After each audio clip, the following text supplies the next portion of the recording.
ఇక బీఆర్ఎస్ నేత హరీష్ రావు కాంగ్రెస్ ప్రభుత్వంపై మరోసారి ఫైర్ అయ్యారు. యువతను రెచ్చగొట్టి కాంగ్రెస్ అధికారంలోకి వచ్చిందని మండిపడ్డారు. ఇక నిరుద్యోగ యువతను కాంగ్రెస్ నిలువున మోసం చేసిందని దుయ్యబట్టారు. వచ్చే 6 నెలల్లో 2 లక్షల ఉద్యోగాలు భర్తీ చేయాలని హరీష్ రావు డిమాండ్ చేశారు. కోదండరాం కూడా నిరుద్యోగులను పట్టించుకోకపోవడం అన్యాయమన్నారు. గ్రూప్ 1 అభ్యర్థులకు కాంగ్రెస్ ప్రభుత్వం ఇచ్చిన హామీ ఏమైందని హరీష్ ప్రశ్నించారు. విద్యార్థుల తరపున బీఆర్ఎస్ పోరాటం చేస్తుందని ఆయన హెచ్చరించారు.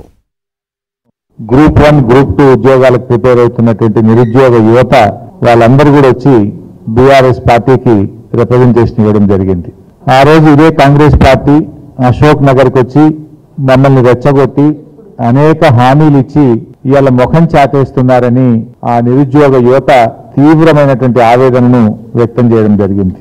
మొన్న ప్రజా దర్బార్కు వెళ్లి planning board vice chairman Chinna Reddy గారి కాళ్ల మీద పడ్డా కూడా ఈ ప్రభుత్వానికి కనికరం లేదు, ఈ ప్రభుత్వం మమ్మల్ని మోసం చేసింది అని చెప్పి నిరుద్యోగ యువత ఇవాళ తీవ్రమైనటువంటి ఆందోళన వ్యక్తం చేస్తా ఉన్నారు. గ్రూప్ 1 ప్రిలిమ్స్ లో పాస్ అయినటువంటి విద్యార్థులకు 1:50 కాకుండా 1:100 చొప్పున మెయిన్స్ ఎగ్జామ్ కు అవకాశం ఇవ్వాలని, తద్వారా ఎంతో మంది ఎస్సీ ఎస్టీ బీసీ విద్యార్థులకు మేలు జరుగుతుంది.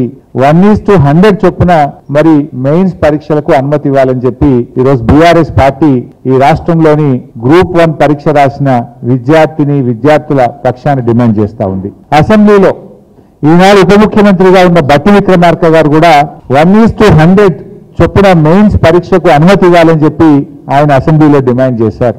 మరి ఆ రోజు అశోక్ నగర్కి వెళ్లి మాట్లాడతారు, అసెంబ్లీలో మాట్లాడతారు. ఈ రోజు అధికారంలోకి వస్తే ఎందుకు 1:100 అనుమతి ఇవ్వడం లేదు అని చెప్పి నేను అడుగుతా ఉన్నా. నేను అందువల్ల కాంగ్రెస్ ప్రభుత్వాన్ని డిమాండ్ చేస్తా ఉన్నా.